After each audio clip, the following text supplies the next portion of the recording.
Beauté na binouye sobaneko balandi à la grande chaîne Boyoka Bicho TV. Je crois que vous alliez belé, liboso ya ba telefone na bino, liboso na ba android na bino, partout na ba bureau, na bandako kolanda vidéo oyo. Toza toujours na même page na biso, même numéro na biso ya émission oyo. Bon, yebi yango pe bolanda yango comme d'habitude. Lelo nalobaki na kozala mpenza molai te nakozala tellement mokuse parce que mosala nde il faut emonana nazali na invité oyo boza komona ye déjà azali pembeni na ngai epuis akosexprime mpona kobanda makambo na biso. Bonjour pasteur. Bonjour mon frère. Je crois ozali le bienvenu na plateau na biso. Okoki kopesa mbote na batelespectateur baoyo nyonso baza kolanda yo ose présente olobela bango place outi mpe ozali nani baza kolanda yo. Iboye kombo na ngai pasteur Jean-Claude Ngonda Monga Moluta nauti précisément na territoire Basoko na Lokuto nazali pasteur wana naza na bamasambo oyo nafungoli ezali kuna. Alors lokola na komi lelo awa epai na libota yango tozosala mwa interview moke mpona masolo mibale. Ça va pasteur, je crois que makambo na biso ebandi lelo bandeko balandi tokozala na mwa makambo ebele oyo tokosolola non révérend pasteur Jean-Claude oyo azali moko ya bapasteur moko ya bateyi ya message du temps de la fe bokoyoka ye mpe bokoyoka bapropos nini ye akosouleve mpona makambo oyo ebongisamaki mpona ye. Pasteur tobandi premier sujet na biso tozozwa le vrai baptême lelo tolingi toyeba baptême ezali nini anamo. Baptême na lingala lingi koba ete libatisa yango soki tokei na français babe immersion eloko ya kodindisa yango na mai ezalaki mbindo lokola elamba mpo moto asokola elamba ifo atia yango azindisa na kati na mai atie savon likolo aniki yango atie likolo na singa ekauki ekomi peto biso mpe bato lolenge moko liboso moto nzambe asalela ye esengeli azala baptise bazindisa ye na mai par immersion babimisi ye masumu na ye matioli makengele sikoyo akomi atiami na nse ya liloba ezali kobeta ye akauki wana nzambe abandi kosalela. Mais pasteur oyo olobiki baptême ezali kozindisa mutu na mai ubie kozindisama na mai et pourtant tomoni église mère ya mokili mobimba église catholique bango babatiza bato me bazindisa na mai te basopelaka mai na mitu sikoyo koma explike kolobaki vrai baptême ezali baptême ya kozindisama na mai. Parce que être baptisé bino bato boke classe mingi botangi boyebi ke ezali immersion. Immersion cela veut dire que kozindisa eloko na mai wana soki moto akozwa yango autrement eza likambo na ye mais ce n'est pas biblique. Tozozwa likambo ezali biblique nde tokosola yango lelo pas les passions humaines. Moto akoki kozwa dénomination na ye soit makanisi oyo akanisi ete ezali malamu bake nango liboso ça dépend de mais ngai natelemi kasi mailoba na nzambe parce que Jésus à son temps azalaki immergé. C'est ça notre modèle. Bazindisaki na mai. Jean-Baptiste azindisaki na mai. Bato nyonso bazali koya Bible se faisait baptiser au Jourdain. Alors mpona ngambo wana na bakristo esengi bakristo bazindisa ye na mai. Émission na biso eza kokoba je crois boza kolanda bien révérend Jean-Claude par rapport na bainspiration na ye barévélation na ye aza kopesa na yo moto oza kolanda ye na minute pasteur par rapport na question ya baptême oyo tosoulevé yango lelo tozomona chaque église eza na style na bango ya kobaptise batimbangiste babatizaka na style na bango na église mère bana style na bango bino mpe bato message bwana style na bino me tolingi toyeba baptême nini oyo ezali ya solo eza ke motu nyonso esengeli aleka na nzela nango mpona kozwa libaptise. Boye baptême ya solo oyo nga nayebi kati na biblia sous conduite du Saint-Esprit ezali baptême au nom du Seigneur Jésus-Christ et par immersion. Soki tokoki kokende liboso ezali parce que bato baza comprendre makambo te Motuna ya Matthieu chapitre 28, elobi Jésus atikaki mobeko ete babaptisé au nom du Père, du Fils et du Saint-Esprit. Du wana, ce sont les attributs. Du, ce sont les attributs.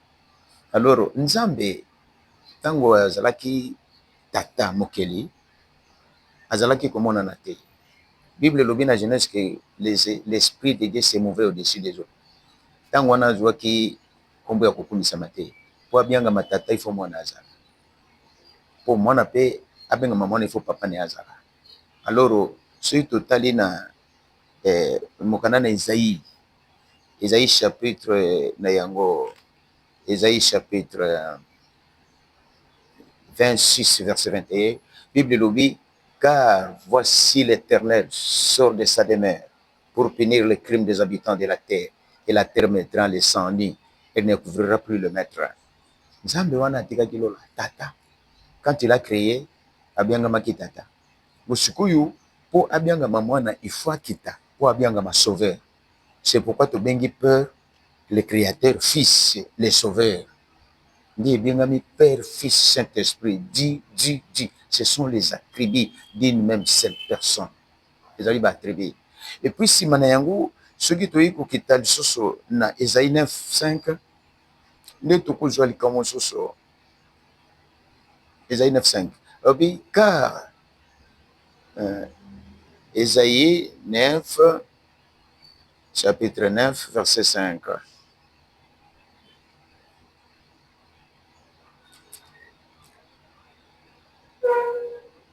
Bon, c'est la moquée, Isaïe 9, 5, pardon. Isaïe 9, 5. Car toutes tes chaussures comportent dans la mêlée et tout vêtement guerrier roulé dans le sang seront livrés aux flammes pour être dévorés par le feu. Batonyo soyo batangisaki makila wana. Bazwaki makila wana bazingili yango na bilamba. Batiaki yango na moto na prétoire. Omonaki tango Yesu apetamaki. Esengelaki nene bato wana nyonso bakobebisama nye kaka mpona moto wana bakozikisama na moto. Nde elobami sobi, car un enfant nous est né, un fils nous est donné, et la domination reposera sur son épaule. On l'appellera admirable, conseiller, Dieu puissant, Père éternel, prince de la paix. Ça veut dire que oyo kaka tata wana akomi mwana.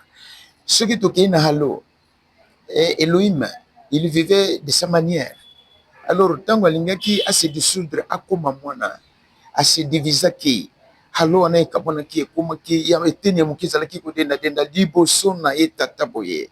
Tango wana aba père, parce que azalaki na mosala ya kosala, ye tata se dissoudre akoyi moke ayi kokita na libumu ya mwasi. Nde yango alobi awa bien, car un enfant nous est né.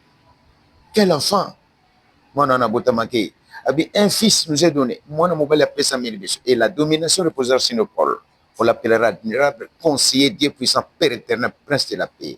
Ce que celui qui te paie n'amika, n'anigina sur le kawana ponako, la kisa, tina tata, pour une dégaine à commis moi, n'a dégaine à commis moi, mon santo. Celui qui est un miché awa, namukana namika, et le biboye, njamba le biboye, namukana namishe. Tozali kotanga po tezali eloko oyo mindele basali ezali ya koluka toza koluka na mokana na Miche Mikaya Miche chapitre 3 verset chapitre 1 verset 2 à 3. Bible lobi boye, la parole de l'Éternel fut adressée à Miche de Moréchette au temps de Jotam, d'Akaz, d'Ézéchias, roi de Juda. Prophétie sur Samarie et Jérusalem. D. Écoutez-vous tous, peuple, sois attentifs, terre, et ce qui est en toi. Que le Seigneur, l'Éternel, soit témoin contre vous. Le Seigneur qui est dans le palais de la sainteté. Car voici l'Éternel sort de sa demeure. Il descend, il marche sur les auteurs de la terre. Le Seigneur, Nzambe, Seigneur Jésus-Christ, Père, Fils, Saint-Esprit. Pardon, pasteur, parce que je crois que au côté Makas, mais tous les deux ont une question. Par rapport à la question, Il y a vrai baptême. Parce que Jésus, dans Matthieu chapitre 28, verset 19, appelle ça qui m'a beaucoup. Et beaucoup baptisé, batuna kombo ya tata mona pe mo musato. Bon, bino sikoyo, basali ya lelo, ba pasteur ya lelo, bomi créer ba révélation na bino, pona ko kende, ko dévier mobeko Jésus atikaki, pour que bokende ko baptiser batu kaka na kombo na Yesu. Or Jésus apesaki bino loi moko afin que bokende bo baptiser batu na kombo ya tata mona pe molimo sato. Mais comment bokoki kotosa o Jésus alobaki te, mais bino bomisali liselo bino. Ok, ezali biso komisali la terre, ce sont les écrits. C'est pourquoi nakendeki kuna. Ce qui n'a pas kuna, c'est pour approfondir l'audition des gens.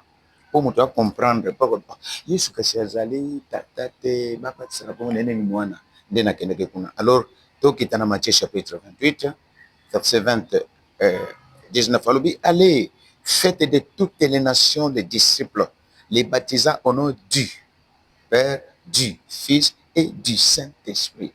Bah, du wana, ce sont les attributs d'une personne. Ce qui est sur la maka au nom du Père, Fils, Saint-Esprit, il n'y a qu'à la négative chose. Mais bah, du wana, c'est pourquoi on a qu'à kuna. Alors descendons dans Acte chapitre 2. Nous allons dans Acte chapitre 1, verset 1 à 8. Acte des apôtres. Allons directement. Acte des apôtres. Chapitre 1,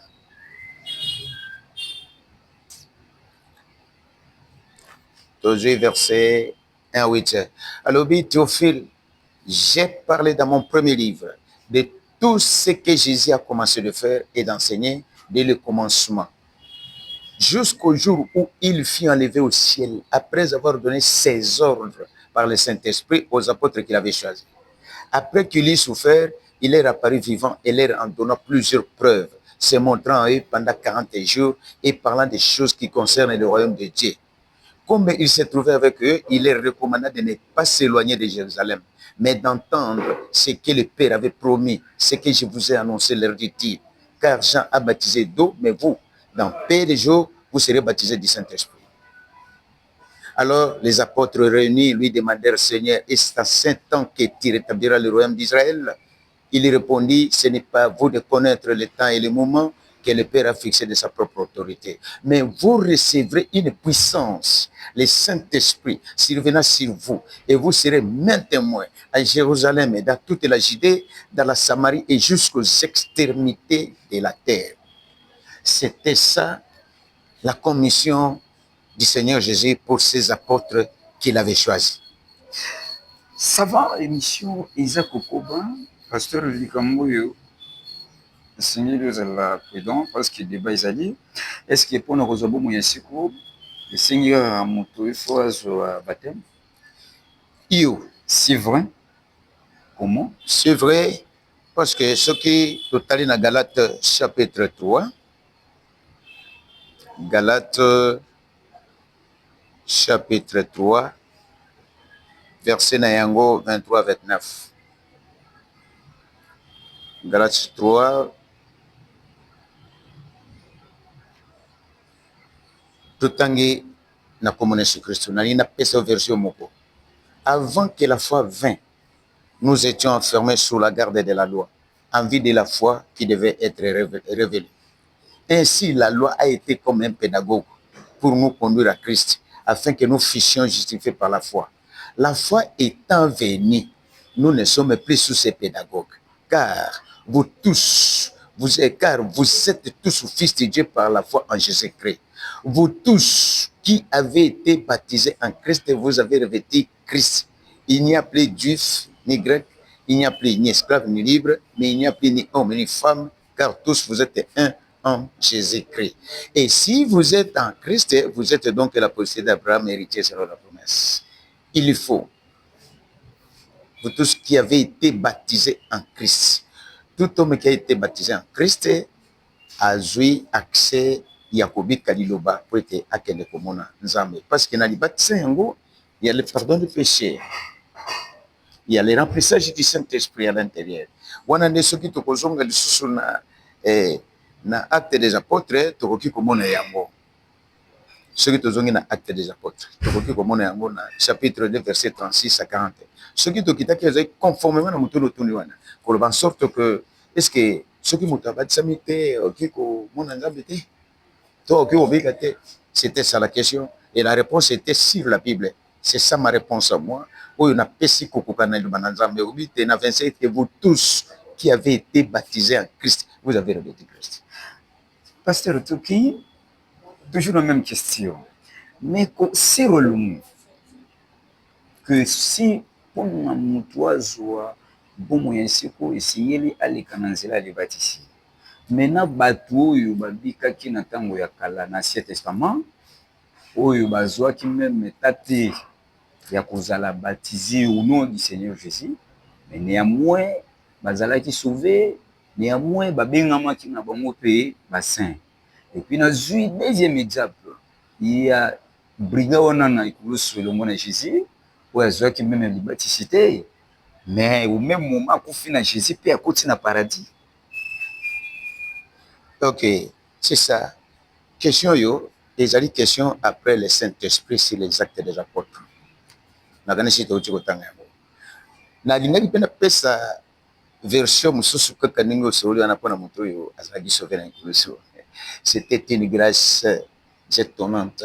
Ezali likambo na Nzambe bato oyo ya kala wana oyo babatisamaki na kombo na Yesu Kristo te, Nzambe ye moko ayebi par na bango ndenge asali mpona bango.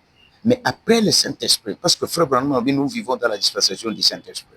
Après le Saint-Esprit, le Paul a tout le Actes des Apôtres chapitre 1, le Paul a lobby na Théophile qui n'a loba qui n'a beaucoup de gars. So, puis lobby n'a pas yé collé na yé, bokende nanda kuya likolo bokende wozela.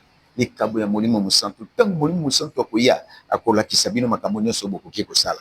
Alors quand le Saint-Esprit est descendu, c'était le jour de la Pentecôte, né à la kisi qui ba yé collé na yesu ndenge nini bakoki kosala. C'est ça que nous suivons ça aujourd'hui.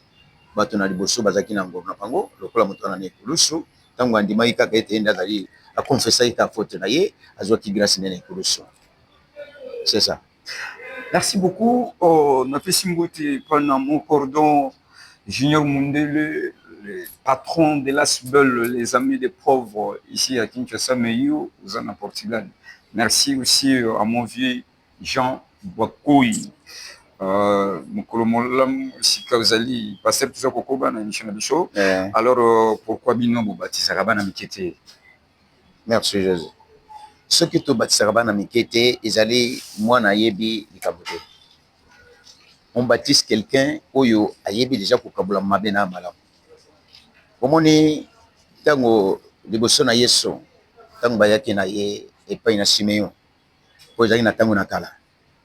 Po bapambola ye kotikela maboko na Nzambe. Simeon a baptisé qui Jésus parce qu'il était un enfant. Alors Dédé pour abanda œuvre c'est là qu'elle est. C'est pourquoi de baptiser bana mikete. Yesu Kristo pe tango zali ko yamba bana na tolo na ye azaki ne kopambola bango. Ke makila na Nzambe batela bango. Tango mona kokola ce qui a commis la maturité ayebi ko kabula mabena malamu il se fera baptiser. C'est pourquoi Yépé n'a pas quand il était un enfant, un bébé là, c'est même un qui a baptisé qui était. Et puis tant qu'on a yébi ko kabula mabena malamu quoi que cela qui mène ma bête mais après c'est qui suit limbu ya kozinda na mai. Aleka qui a dit baptisa na maboko na Jean-Baptiste. C'est pourquoi biso lokola totangi Biblia bon clairement tokoki ko baptisa mwana moté te oyo Jésus a baptisé qui c'est ça. Pasteur Jacques-Claude, toza kokoba. Alors pour nini batu ya message lelo bagomi ko babikisa moko tango bino bo bandai na message babande ko benga bino ba planamiste il n'y a pas de problème mais lelo ba planamiste bazo linga lisusu ko benga ma ba planamiste te comme scandale mais qu'est-ce qui se passe? Bon omoni ata frère Branham tango ateki matea omoni ce que otali na almash ezana ba prédication mususu oyo que frère Branham a yango ta difo. C'est à cause de la révélation. Tobandaki boye au fur et à mesure motazo kola pe azotanga plus azozwa pe babiloko plus ezotombola ye. Biso toza ba Branham c'est parce que nous sommes dans une famille Branham. Celui qui est notre prophète. Mais nous sommes des chrétiens comme il était chrétien. Ceux qui nous sommes des branamistes. Ils allaient pour être tous dans la famille Branham. Famille Branham, parce que nous croyons à ce message. Oh, les frères Branham, mais nous sommes des chrétiens. Les chrétiens, ça veut dire que nous avons crié au Seigneur Jésus-Christ. Et puis, ils allaient battre que nous sommes des chrétiens. Bango moko mais bateau yu bazala ki singa nde ba pesa ki bango kombo bobeta bateau bazo sala makambo lokula ba Christ ouais nde ba pesa ki bango kombo ya ba chrétien yango lelo toujours kombo ba chrétien pour la Christ na ça va tout ce qu'on je crois que tous ma vers la fin il y a émission na biso toujours rapidement deuxième sujet pasteur maintenant makambo ezole ki la pe biso parce que tous monde ba église belé ezovivre na kati harmonie depuis babanda pe bazokoba ndenge wana mais lelo epa na bino vraiment compliqué la division pamba mais qu'est-ce qui est à la base il y a la division na kati ya l'église ya message. Merci beaucoup pour la question. Et là qu'on a une attitude kabola wana ezali boye natie biloko misatu il y a la division, il y a la séparation, il y a aussi la sortie. Division nini? Division limbolete et l'autre chose là qui n'a en commun. C'est comme on t'a déclaré dans tout capola. Divisé au kabola. Il y a un autre que ça là 5 divisé par 2. Tout le monde a des demi. C'est ça la division. Et puis tu es qui dans la séparation. Séparation ça dit kokabuana. Abraham n'a pas dit bakabwana qui me passe la division. Il faut que kokabola wana malamu kokabwana na kokabola. Division c'est kokabola. Et puis séparation c'est kokabwana. Et puis sorti puis ali kobima. Genèse abima ki na ibolo na 12 apôtres de Jésus. Ndiye nguna ngaki natanda makambo misato ezala ka division te parce que si on parle seulement de la division to connaît moi musikate il faut tout décortiquer yango.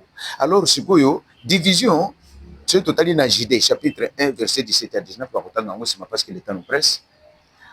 Bible l'oublie la division c'est l'œuvre de Satan. La division cela veut dire que aux ana losambo pasteur azali mais yo moni que okompi na koyebi ya koleka pasteur soko lingo bima frère Branham bi soko moni ko na boyebi koleka pasteur bima mais soko bima bima na mutu tant moko te po basaba tuna yo soko bima atana mutu moko diviser déjà église ya mutu wana c'est l'œuvre du diable. Frère Branham en a parlé de ça et ça na citation ebele même nous n'avons pas le temps mais tous ça ba lecteur ya masakoli to koki ko vérifier to mona na ko pesa ka ba titre et puis séparation Abraham se sépara qui n'a pas connu l'autre poté et il n'a qui comme le cola moi mon amino pour moi tata zatenga na yo to kama yo ponanga bokana moko poni na midi moko poni na no bakendeki mais bazaki toujours ensemble mais division de lokoma et ce qui montre ça division d'église oh yazala qui ameni na mona bandemi c'est l'œuvre du diable là on peut pas marcher les mots à cela.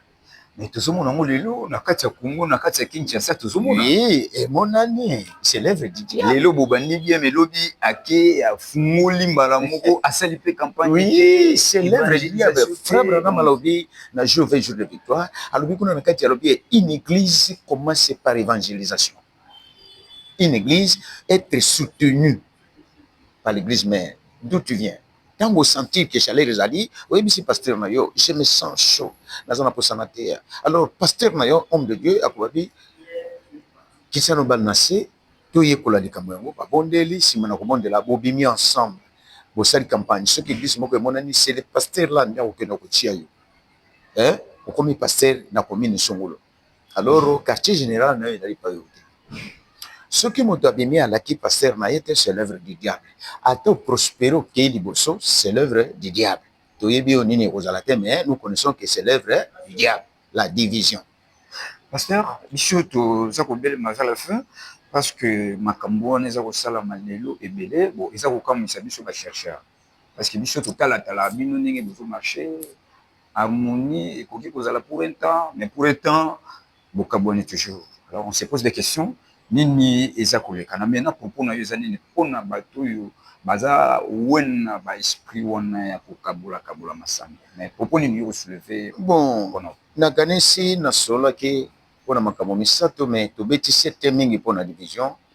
Pour na division omoni frère Branham akei na Caroline akia sali campagne bato bandemi abwaki mbela na quartier général alobi botindela ngai ministre moko wana po ete aye atikala na lusambo oyo soki moto asali division abimi na ndambo ya bato ake moto wana akosololaka lisusu malamu te na epai ya ute soki totangi Gide chapitre 1 verset 17 c'est l'œuvre du diable yo mpo ozali moto oyebi ke œuvre ya diable soki wana okoyeba ndenge nini ya koprofite ya koteya soki moto abimi asali séparation akosola na pasteur na ye komi ya l'agglomération nayoki moko kati na ngai nakei na commune soit na Kotsuka alors ntango akokende na Kotsuka soki asali église kuna église wana tanga église wana nde esika bato c'est ça le prophète parce que prophète azoteya biso na ordre de l'église azolakisa biso que c'était le quartier général alors tokoki okende na yango mingi toyebi biso nyonso lokola tozoyoka bana ya bongo toyebi do mais eloko ezopesa mawa lelo oyo ekomi baposa ekomi lokumu moto alingi mpe azala pasteur aza na église naye bapesaka mpe badine basalaka mpe ebele mosusu division mosusu ezosalema komo eolie babenga yango division senge babenga yango séparation soit sortie et puis sortie wana eza na diverses problèmes entre la sortie nayo ezali mpona nini parfois okoki komona ete esika bobandaki doctrine ekomi mabe oyo bobandaki na yango yango wana te doctrine ekomi mabe oke osumi pasteur na soki ayokani te osali sortie na ye par exemple doctrine na ondimiki ye nous entendons la seconde venue du Seigneur nous sommes en expectative lokola programme te biso soki omoni ke babandi kotia na osomba yesu asaye otuni soki otuna mpe motuna oki otuna bisikema te oki otuna motuna oyo mpo oza nango olakisi soki bomoni ke bosimami te frère Branham soki bosimami te mana bokabo obimi sortie ya bongo eza na basortie illégale na basortie illégale soki nazoloba na ozoloba mpona sortie illégale il y a des sorties illégales il y a beaucoup de sorties les moyens de kotika molelo ba beaucoup de sorties parce que nous n'avons pas le temps mais quand même ekoyeba eke division tozali na séparation toza na sortie division yango moko c'est l'œuvre du diable alors sortie po sali mesali oyo tokima na losambo po se doctrine oyo ndimami na yango te soit oyo amemaka malamu te soit beaucoup de problèmes à l'intérieur. Merci beaucoup pasteur Jean-Claude. Je crois que les téléspectateurs balandi na luke binyoso et puis kozala présent mbala ya liboso te parce que makambo ebele ya kodévelopper ya kosolola ezali tellement ebele omoni bacompétence na yo vraiment mosala malamu. Merci na bandeko nyonso balanda biso totolo ya émission oyo. Merci na mama auditeur, merci aussi na bishop Nzinga Nshisui, puis merci aussi na monase chapeau Banza esika ozali. Merci na bandeko nyonso baoyo batiaki likebe na bango. C'est chapeau de oza na église, oza na batu okoki kosadresse na bango mpona mbote le fils ya quelques personnes. Oui, awa daro na kingo kopesa pasteur na ngai Jean de Dieu Lisapo sapo ya botata na kati ya mboka pamba te nakuti liloba ezali kolia efani ezali ya kokauka elati mai te awa na kasi ya boko nalobi merci epuis na tondi mpe pasteur na ngai Christophe kotana kisangani ndenge atindaki ngai na mosala na lokoto na territoire ya Basoko na kopesa mbote na église kopesa mbote na Jani Yangali oyo atikali lokola okengela nsima lokola ne ville ntango frère Branham azokende na bachasse na zamba ngai nalobi merci napesi mpe merci na mama oyo ayambi biso na esika oyo atako toyebi komona ye te nzambe ayebi komona ye abatela ye apesa ye liloba apambola ye makambo ekende na liboso. Merci beaucoup bana lokutu nyonso mboti bisika boyali natombeli bino mokolo malamu tana mafuta na ndeto monani na bino. Merci.